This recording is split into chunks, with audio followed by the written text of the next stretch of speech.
Hello guys, मैं गीताली। मैंने पिछले वीडियो में इतिहास दर्शन में भारतीय दृष्टिकोण कैसा था उस पर चर्चा की थी, लेकिन आज इस वीडियो में पाश्चात्य दृष्टिकोण कैसा रहेगा उस पर चर्चा करेंगे। तो हमें मिला था कि भारतीय दृष्टिकोण कैसा था, आदर्शवादिता से भरपूर थे, लेकिन पाश्चात्य दृष्टिकोण उसके विपरीत पूरी तरह वो प्रैक्टिकल होते हैं, यानी वो यथार्थवादिता से अनुप्राणित होते हैं। तो इतिहास के प्रथम व्याख्याता कौन हो गए? यूनानी विद्वान हेरोडोटस। इनके अवधि है 456 से 545 ईस्वी पूर्व तक।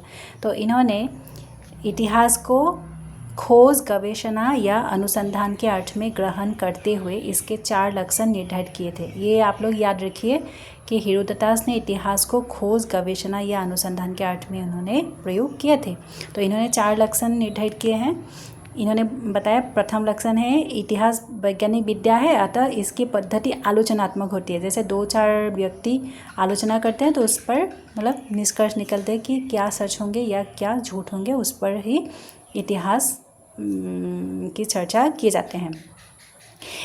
2 नंबर है, यह मानव जाति के संबंधित होने के कारण ये मानवीय की विद्या है। मानव जाति से इसका संबंधित होते हैं इतिहास, तो ये मानवीय की विद्या इसे कही जानी चाहिए। 3 नंबर, यह तर्कसंगत विद्या है, अतः इसमें तर्क और निष्कर्ष प्रमाण पर आधारित होते हैं। मतलब तर्क किए जाते हैं और फिर जो सत्य निकलते हैं उसको ही निष्कर्ष में मतलब क्या करते हैं, प्रमाण सिद्ध करके उसे एक्सेप्ट करते हैं।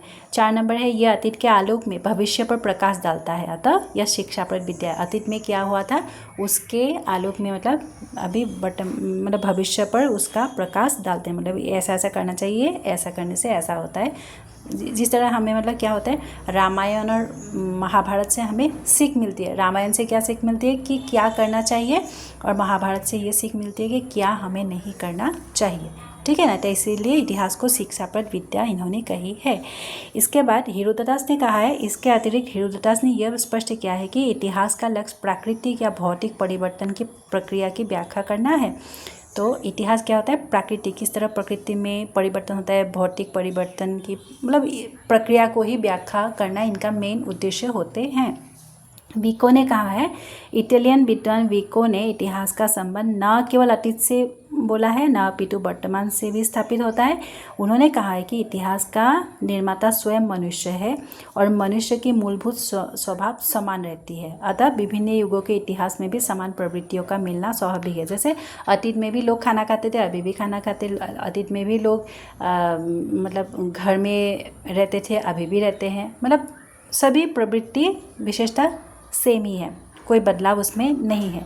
तो इतिहास लेखन की पद्धति के संबंध में विको ने यही सुझाव दिया है कि इतिहासकार को कोई अतिरंजना या अतिशयोक्ति से बचने और अतीत को अधिक महत्व न देने की बात कही। तो अतीत को खोजते खोजते ज़्यादा मतलब जैसे अतिरंजित मतलब कल्पना का मिश्रण करते हुए सच को झूठ में बदल करके मतलब इस तरह से लोगों को भटकाने की कोई कोशिश नहीं करनी चाहिए। तो मतलब वर्तमान स्थिति पर रहकर ही मतलब इतिहास को क्या करना चाहिए, उसे अनुसंधान करना चाहिए। फिर जर्मन दार्शनिक कांट ने कहा है, इतिहास की नई व्याख्या इन्होंने की है। तो इन्होंने प्रतिपादित किया कि ऐतिहासिक घटनाओं के पीछे प्राकृतिक नियमों की प्रवृत्ति को समझने का प्रयास करना चाहिए। तो मतलब ऐतिहासिक जो घटना है उनके पीछे प्राकृतिक नियम की तरह, प्राकृतिक नियमों से लोगों में मतलब समाज किस तरह परिवर्तन हो गए, लोगों की मानसिक किस तरह से परिवर्तन हो गए, उन पर ही हमें समझने की कोशिश करनी चाहिए। फिर हेगेल ने कहा है, विश्व इतिहास की प्रक्रिया का मूल लक्ष्य मानव चेतना का विकास है। मतलब मानव चेतना का ही विकास होते हैं हेगेल के अनुसार, जो द्वंद्वात्मक पद्धति पर आधारित, द्वंद्वात्मक यानी जो तर्क पर तर्क करते हैं ना, विरोधी, कोई विरोधी होते हैं, कोई उसे नहीं मानते, कोई किसी को एक्सेप्ट करते हैं, मतलब इस तरह से द्वंद्वात्मक पद्धति पर आधारित होता है। द्वंद्वात्मक पद्धति में वाद एवं प्रतिवाद, मतलब वाद प्रतिवाद होते हैं, तो वाद एवं प्रतिवाद के द्वंद्व से समवाद का विकास होता है, फिर सभी जाके मतलब उसे एक्सेप्ट कर लेते हैं हेगेल के अनुसार। मतलब तो मानव चेतना का ही विकास होते हैं, और वो किस पर आधारित होते हैं, द्वंद्वात्मक पद्धति पर आधारित होते हैं।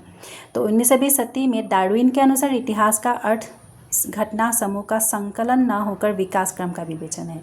तो हेगेल ने क्या कहा है कि मतलब पूरे इतिहास का कोई घटना समूह, मतलब उस ज़माने में ये घटना हुई तो उन घटनाओं को ही सिर्फ समूह का ही संकलन न होकर मतलब विकास क्रम का विवेचन होता है। जैसे मनुष्य किस तरह विकास हुए, अर्थ किस तरह विकास हुए, है ना, प्राणी किस तरह विकास, इस तरह से मतलब विकासवाद का ही विकास क्रम को ही यहाँ विवेचन किया जाता है।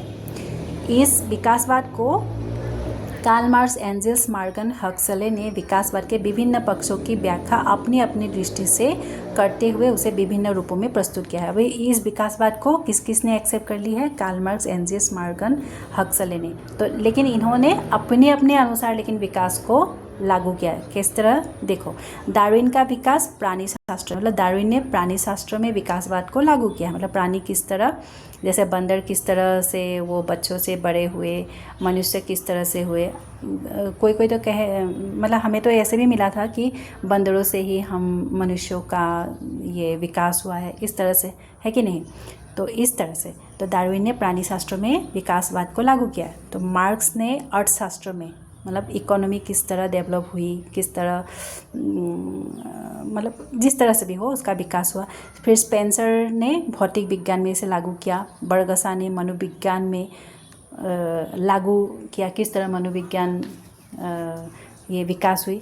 लेकिन इस पर भी मतलब अभी विरोधी पक्ष निकलेंगे। अभी विकासवादी के विरोधी कौन है? देखो, तो सार्त्र के अनुसार जो कि नियमबद्धता, पूर्व निश्चितता एवं पूर्व निर्धारण के विरोधी है, सार्त्र हो गया अस्तित्ववादी। तो ये क्या हो गए? पूरी तरह विकासवाद के विरोधी हो गए। क्यों? कैसे? कि मतलब जो कि नियमबद्ध, पूर्व निश्चितता एवं पूर्व निर्धारण के वो विरोधी है। इतिहास को कैसे नियम से आबद्ध कर सकते हैं? कि जो अस्तित्ववादियों के अनुसार, छात्र अस्तित्ववादी है, ठीक है ना। तो अस्तित्ववादियों के अनुसार जब प्रकृति एवं मनुष्य ही नियमों से मुक्त है, मतलब कोई नियम तो मानने वाले हैं नहीं, मतलब इस ज़माने में थोड़े बहुत ये नियम मान लेंगे तो बाद में उसको अगर कुछ असुविधा हो गई तो उसे छोड़ देंगे, अपने अनुसार कुछ नियम बना लेंगे। तो क्या होते हैं? प्रकृति और मनुष्य ही नियमों से मुक्त है, तो उनके इतिहास को नियमबद्ध कैसे किया जा सकता है? किंतु हमारे विचार में नियम और अनुशासन का यह विरोध अवैज्ञानिकता एवं अराजकता का ही पोषक है। अगर नियम को भी पूरी तरह ठुकरा दिए जाएंगे तो ये पूरी तरह क्या हो जाएंगे? अवैज्ञानिक और अराजकता मतलब उसमें आ जाएंगे। तो हेगेल के अनुसार यह भी बात का प्रतिवाद मात्र है। मतलब इसे भी जैसे मतलब कोई विरोध करते हैं, विरोध से भी मतलब प्रतिवाद करते हैं, जो संभवतः हमें किसी नए संवाद की ओर अग्रसर करने में सहायक होते हैं। मतलब ये भी मतलब बात प्रतिवाद इस तरह से तर्क वितर्क करके फिर संवाद हर कोई मतलब एक्सेप्ट कर लेने की ही